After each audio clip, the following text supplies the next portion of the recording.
All right. Well, let me start by just saying that this is Growing Up Aspen joiners table chat that we're having here with Mike Tache, who comes from a long line of ski racers and ski folk. And so when you think of Aspen and skiing, well, the Tache name is a big part of that.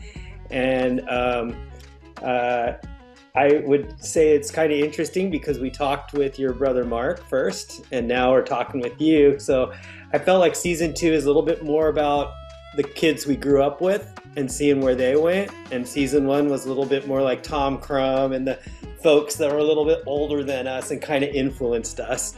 And with that, I think maybe you could talk about what was like growing up behind both your crazy ski brothers. I mean, you had Mark and Chris behind you. And so what was it like growing up being behind them? I mean, you were several years behind them, but You didn't know my oldest brother, my crazy brother Yvonne, oh, right. Yes, I'm sorry. or my sister.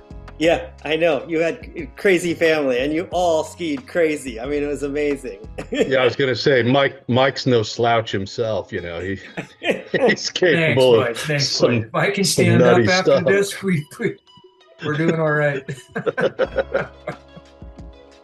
But Well, can you talk, because now you're the generation that in skiing went through there was so many different philosophies of skiing that happened from your father's time to your time. I mean, we're now in parabolic skis, which is completely different than anything they used to have. yeah, Can you talk a little bit about sort of some of that history from your dad's time down to yours and to today? You know? wow. How do you even get into this? Like as far as the equipment, are you asking, or Probably equipment, coaching. I mean, you're kind of, I would say you're a coach there. yeah, So, maybe coming from that perspective of how you saw equipment change and how that affected skiers and all that kind of stuff. I mean, yeah, we're now with incredible. Michaela. Yeah. Um, yeah, I mean, the straight skis that we all skied on growing up, when we started, when my racing days, when I first, got into this whole thing, we were skiing 2.5 slalom skis, right? Yeah. I mean, really? Yeah. My GS skis were 2.10s. No wonder my knees feel like they do, Yeah. right? Yeah. And we didn't know any different. My downhill skis were 2.23. Wow. Huge. Those are like speed skis. And they had no flex, man. They were like nuts, right?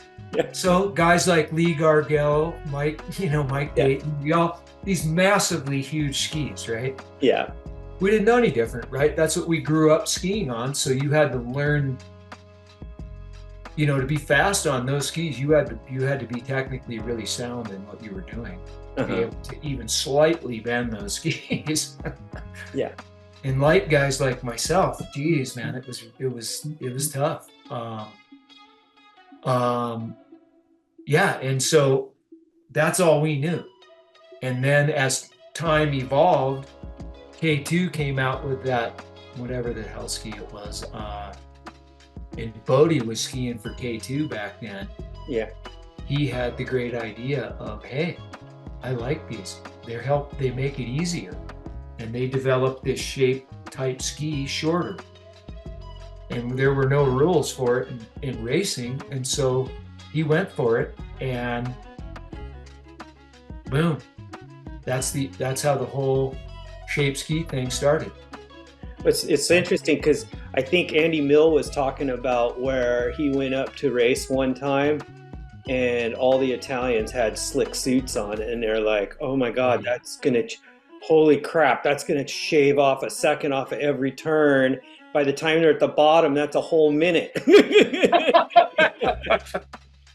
Just to suit alone. And the guy that was very aware of all that, right? Because he was racing on Yamaha skis. How's that? Yeah, yeah. Seriously? Yamaha. Oh, man, crazy times. They were making skis that were, they made skis. They were brutally slow. Yeah. And yeah. he was a champ on those. God, back in those times. Did he tell you the story? Here's one. He told the story of he's at the Hahnenkamm, and he was getting smoked in the training. And so in the last training run, the Italians lent him a pair of their skis. Or excuse me, the Austrians lent him a pair of their skis. Uh-huh. Quote unquote, whatever the hell the ski, I think they were Atomics. Uh-huh. Yeah. And he ends up smoking them in that training run. Everyone. That's awesome. And they took the skis back from him I was gonna for the race day and said, absolutely no way do you get a race on this. They took him back from him. And then he was back on his Yamahas. Hence he got smoked. That's a good story though. yeah. But yeah, so what coming into the new shape skis? Uh-huh. I mean, game changer. But they're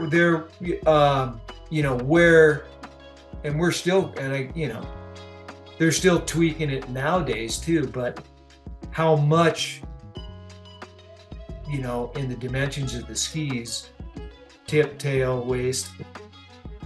For racing, they've got it down to where it's safe now. You can't go too wide in the tip, waist, tail, slalom, GS, downhill.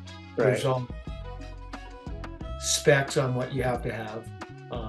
Well, so what you I can't go up there on really fat skis and go at it anymore. Right. What I noticed is for me was, it was always about riding that edge. You're going for speed and you're getting yourself down the hill as fast as you could. So you're always kind of on that edge. And I felt like when I switched to parabolic skis, the fear of the edge wasn't really there. In other words, it wasn't like you were going so fast that you were so out of control that you were on the edge. Like I remember seeing Michael Dayton just holding that thing and, making those turns, barely hitting the hay bales, Yeah. Whereas now it feels like you can't get that far out of ahead of your skis or ahead of the control because of the parabolics kind of limit where it really is just sort of automatic. It like forces, you know what I mean? Yeah, totally. Yeah, because in the old days, you needed a little extra speed to help you get the ski to bend. Mhm. Right? To dig in, Use yeah. the forces to help bend that thing. Yeah. Like yeah. a guy like me. This conversation is reminding me of, and I'm sure your house was the same, Tache. My parents still had all those old timey skis, the ones with the metal bindings. They almost like the cross country skis we grew up on. Yeah, totally. But they were downhill skis, and they were humongous, made out of wood. Yeah. And most of the time we saw them when my parents weren't trying to teach us how to ski when we were 2 or whatever. Yeah, totally. Was hanging on the wall of a bar downtown or maybe one of the lodges or something. Yeah. That's the old timey skis, man. I kept a couple pair and they're in the garage. Cool. Yeah, they're awesome. That's awesome.